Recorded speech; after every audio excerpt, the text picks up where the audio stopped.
तो रिस्पिरेशन इन organism, respiration क्या होता है? जो हम लोग सांस लेते हैं वही रिस्पिरेशन होता है। ऑर्गेनिज्म इंसान या हो गए, जानवर हो गए, या जो भी कोई सांस लेता है, तो उसके बारे में हम लोग इसमें देखेंगे।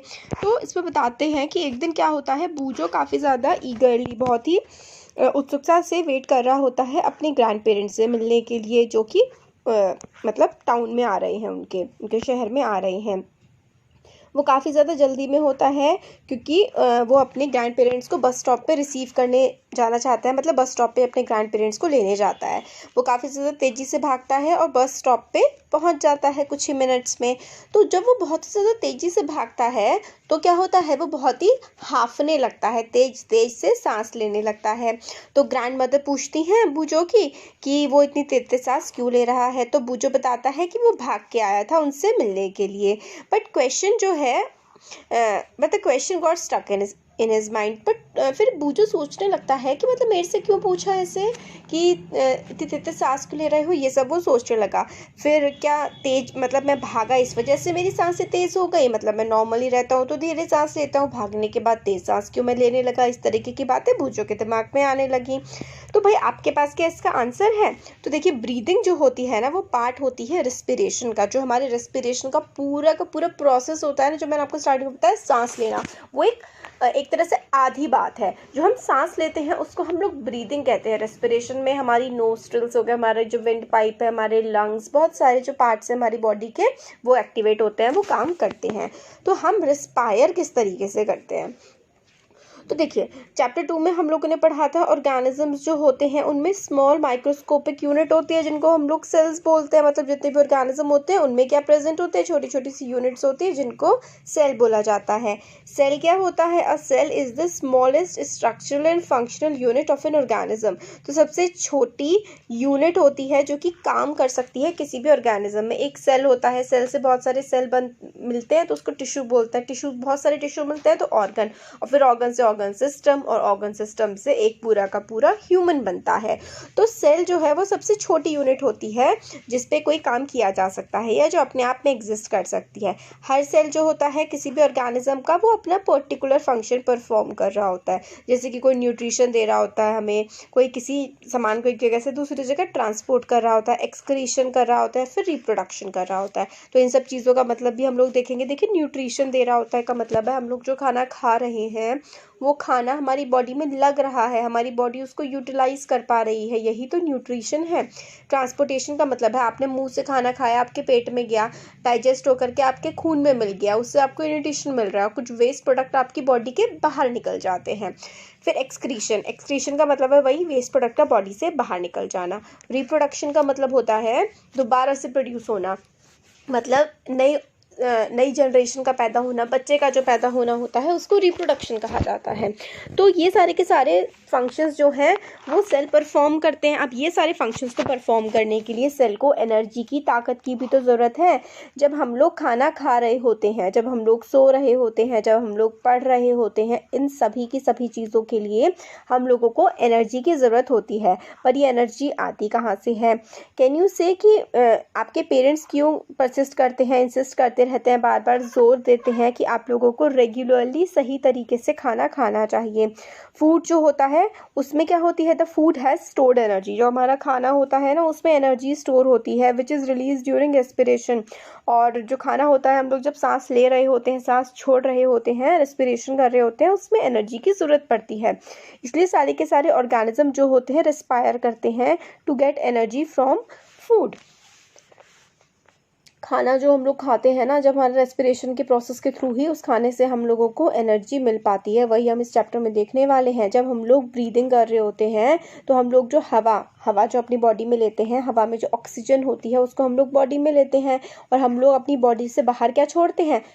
Carbon dioxide. मतलब सांस में अंदर जो हम लेते हैं उसको हम लोग ऑक्सीजन लेते हैं और बाहर हमारी बॉडी से निकलती है कार्बन डाइऑक्साइड।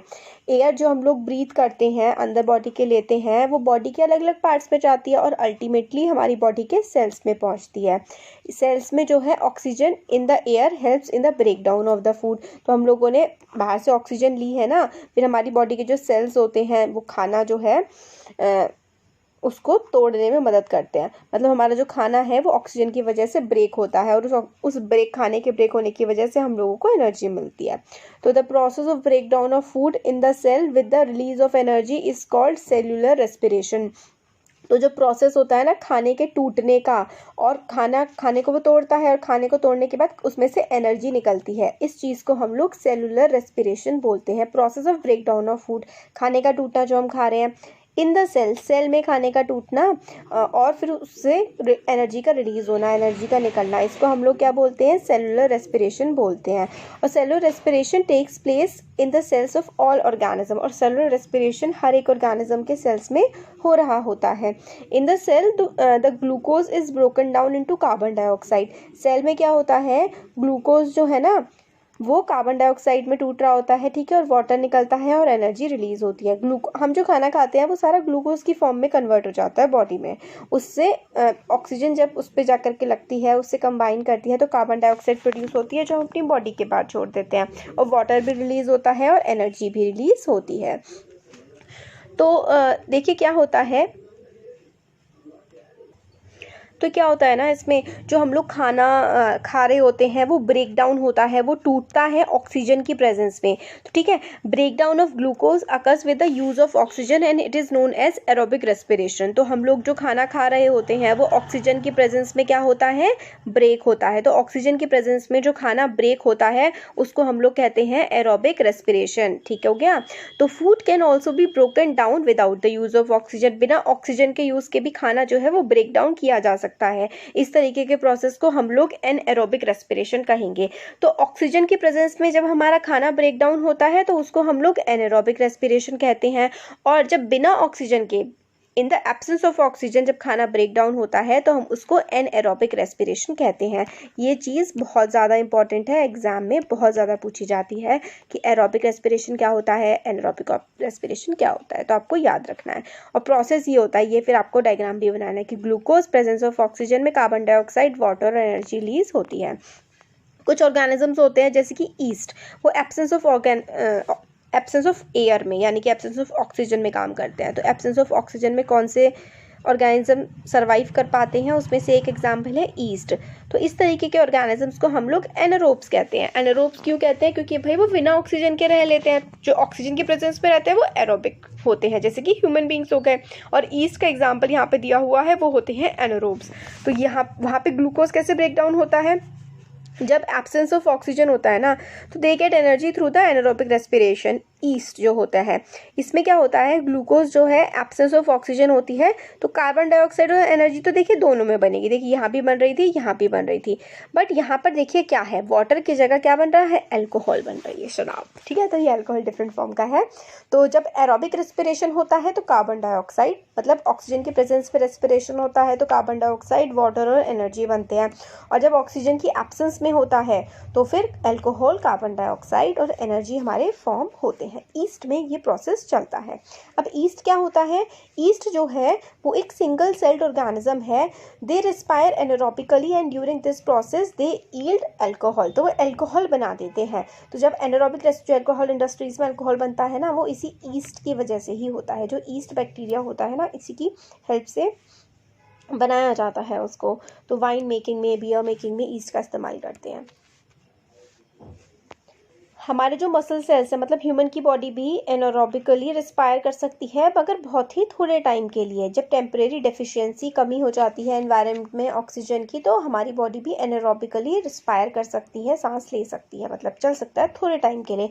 बहुत ज़्यादा जब हैवी एक्सरसाइज कर लेते हैं, फास्ट रनिंग करते हैं, साइकिलिंग, या फिर बहुत ही तेज़ हम लोग चल रहे होते हैं काफ़ी ज़्यादा टाइम तक, तो हमारी बॉडी की जो एनर्जी की डिमांड होती है, हमारी बॉडी को ताकत की काफ़ी ज़्यादा ज़रूरत होती है, मगर सप्लाई ऑफ ऑक्सीजन इसमें लिमिटेड हो जाती है। अगर लिमिट, आप बहुत तेज़ भाग रहे हैं, बहुत ही तेज़ हाँफने लगते हैं, तो ऑक्सीजन की आपकी बॉडी में कमी होने लगती है। अगर आप बहुत ही ज़्यादा देर तक वर्कआउट कर रहे हैं तो एनारोबिक रेस्पिरेशन हमारी बॉडी में होने लगता है in the muscle to fulfil the demand of energy. तो एनारोबिक रेस्पिरेशन मतलब एब्सेंस ऑफ ऑक्सीजन जो होता है, उसमें हमारा लैक्टिक एसिड और एनर्जी रिलीज़ हो जाती है बॉडी से, है ना। ग्लूकोज मसल्स जो होते हैं, मतलब हमारी जो बॉडी में ग्लूकोज होता है ना, वो यूज़ करने लगते हैं और एनर्जी बॉडी के बाहर निकलने लगती है। तभी तो मोटे लोग फिर पतले हो जाते हैं, क्योंकि ग्लूकोज जो बॉडी में है उसका इस्तेमाल करने लगती है हमारी बॉडी।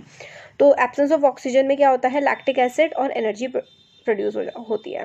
तो क्या होता है, मसल क्रैम्प भी इसकी वजह से होता है, मतलब पैरों में यहाँ पर में मसल्स में दर्द होने लगता है ना जब बहुत ज़्यादा भागते हैं, तो वो एनारोबिक रेस्पिरेशन की वजह से होता है। तो हैव यू एवर वंडर्ड कि आपके मसल क्रैम्प्स जो आते हैं, मसल क्रैम्प्स मतलब मसल्स में दर्द होने लगता है क्योंकि आप लोग एनारोबिकली रिस्पायर कर रहे होते हैं, पार्शियल ब्रेक डाउन हो रहा होता है ग्लूकोज का लैक्टिक एसिड में। तो जो ग्लूकोज है उसका काफ़ी ज़्यादा पार्शियल ब्रेक डाउन होता है लैक्टिक एसिड में। किस में कन्वर्ट हो रहे होते हैं, वो लैक्टिक एसिड में कन्वर्ट हो रहे होते हैं। तो एक्यूमुलेशन ऑफ लैक्टिक एसिड की वजह से जो हमारी बॉडी में मसल्स में लैक्टिक एसिड बन जाता है ना, एब्सेंस ऑफ ऑक्सीजन की वजह से, उसी की वजह से हमारी बॉडी में क्रैम्प्स आते हैं या फिर मसल्स में दर्द होता है। और जब हम लोग को थोड़ा हॉट वाटर मिल जाता है, गर्म पानी मिल जाता है, उससे अगर हम नहा लेते हैं तो मसल्स का दर्द कम हो जाता है। ऐसा इसलिए होता है, या फिर मसाज की वजह से भी कम हो जाता है मसल्स का दर्द। ऐसा हमारा इसलिए होता है ना क्योंकि हमारी बॉडी में ब्लड का सर्कुलेशन सही हो जाता है गर्म पानी में नहाने से या फिर बॉडी में मसाज देने से। इसकी वजह से ऑक्सीजन की सप्लाई जो होती है ना मसल्स में इंक्रीज़ हो जाती है। जब हम लोग मसाज कर रहे होते हैं बॉडी को, ऑक्सीजन की सप्लाई इंक्रीज़ हो जाती है तो बॉडी का पेन कम हो जाता है। इसकी वजह से जो लैक्टिक एसिड होता है ना, लैक्टिक एसिड बना होता है, वो कार्बन डाइऑक्साइड और वाटर में दोबारा से कन्वर्ट होने लगता है। ठीक है, ओके। तो इतना देख लिया हमने, अब आगे देखते हैं ब्रीदिंग।